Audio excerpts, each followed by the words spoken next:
Kasih karunia dan damai sejahtera dari Allah Bapa kita dan dari anaknya Tuhan Yesus Kristus menyertai kamu sekalian. Amin.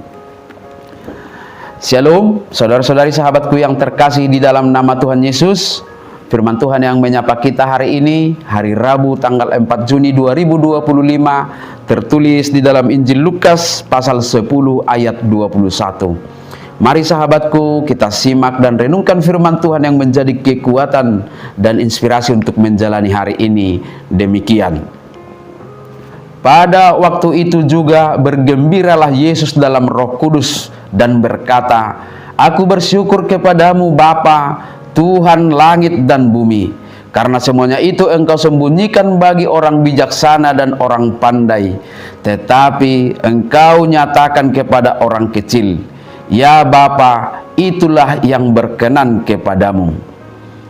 Laos ditiki ima marulopolop ibana di bagasaton di parbadia madok hupuji ho amang Tuhan sigonggom banua gijang dohot tanoon ala ditamod dikon hoi sia jolo ni akan apistar dohot namar roha gabe di papatar hoi tu akka si odihonoton olo amang ido dihalo mohon roham hian. Demikian firman Tuhan. Sahabat renungan harian saudara-saudariku yang dikasihi Tuhan Allah, dalam ayat sebelumnya, tepatnya di dalam ayat 20, Yesus menegur para muridnya agar tidak bersuka cita atas dasar yang salah. Para murid baru saja kembali dan penuh kegembiraan karena mereka berhasil mengusir roh-roh jahat dan melakukan mujizat dalam nama Yesus. Tentunya hal ini menjadi pengalaman yang luar biasa dan patut disyukuri. Namun Yesus ingin mengarahkan fokus sukacita mereka pada sesuatu yang lebih dalam dan lebih kekal, yaitu jika nama mereka telah tercatat di surga. Atas dasar ini, Yesus bergembira di dalam Roh Kudus.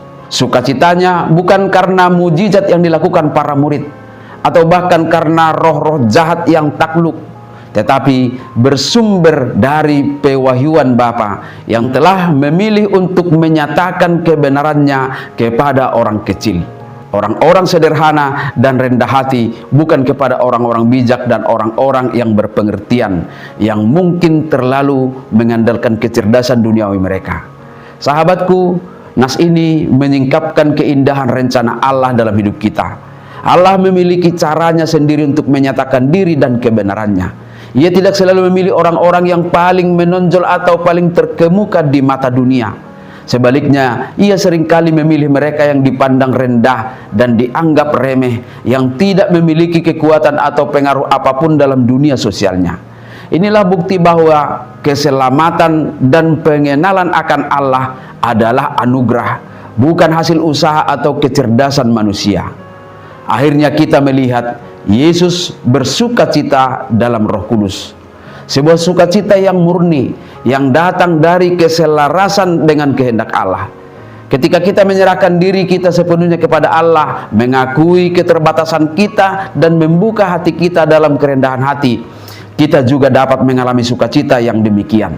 Sukacita yang bukan dihadirkan oleh keadaan atau pencapaian kita, melainkan dari pengetahuan bahwa kita adalah bagian dari rencana ilahinya dan bahwa kebenarannya telah dinyatakan kepada kita. Dalam persepsi dunia, kita bisa saja bersukacita oleh karena berbagai prestasi, bahkan prestasi rohani. Tetapi semua itu bisa menjadi redup dan lenyap ketika suatu saat kita tidak mampu berbuat apapun oleh karena keterbatasan kita. Maka dapat dipastikan sukacita sejati tidak ditemukan dalam kekuatan, pencapaian, atau hikmat manusia, tetapi dalam hubungan dengan Tuhan Allah, dalam anugerah keselamatannya, dan dalam hikmatnya yang melampaui pemahaman manusia. Amin. Selamat beraktivitas, Tuhan memberkati.